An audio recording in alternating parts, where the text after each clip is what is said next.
ఆనాడు కడియం శ్రేరి టీడీపీలో 10 సంవత్సరాలు మరి ఒక దౌర్జన్యపూరితంగా అక్రమ కేసులు పెట్టి ఆయనకు పేరు కల్లాయక్ అనే పేరుంది. కడియం శ్రేరి గారికి ఆయనకు దళిత దొర అని పేరుంది.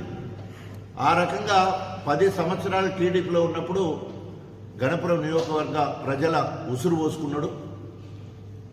బీఆర్ఎస్ పార్టీలో తన పప్పులు ఉడకలే. 10 సంవత్సరాలు బీఆర్ఎస్ పార్టీలో ఉన్నాడు. ఆయన పప్పులు అక్కడ ఉడకలే.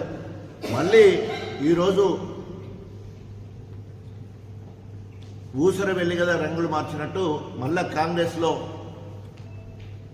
జాయిన్ అయిన తర్వాత మళ్ళా ఆనాటి ఆనవాళ్ళు మళ్ళీ బయటకు వస్తూ ఉన్నాయి ఒక్కొక్కటిగా. మొత్తం ఇప్పటికే ఆయనను అభివృద్ధి అని పార్టీ మారిన తర్వాత ఎక్కడ ఏ మండలంలో అభివృద్ధి లేదు. ఓన్లీ ప్రపోజల్స్, ఎస్టిమేషన్స్ ఆయన అభివృద్ధి. బీఆర్ఎస్ ప్రభుత్వంలో మంజూరైన పనులు కూడా చేయలే. మనోజ్ రెడ్డి ఎక్కడ అడిగితే ఈ పనులేమని అడగడం జరిగింది. నువ్వు ఎట్లా పార్టీ మారినావని అడగడం జరిగింది. ప్రజాస్వామ్యం మీద, రాజ్యాంగం మీద, మౌలిక విలువల మీద నీకైనా గౌరవం ఉండేది ఉంటే బీఆర్ఎస్ పార్టీకి రాజీనామా చేయి,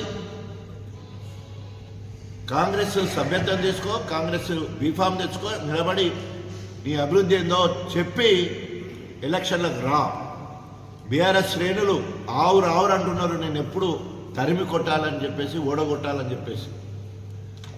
నీవు ధైర్యంగా ప్రజల్లోకి వెళ్ళి ప్రజాబలాన్ని సమకూర్చుకోక ఎవరైతే నీ మీద గట్టిగా మాట్లాడితే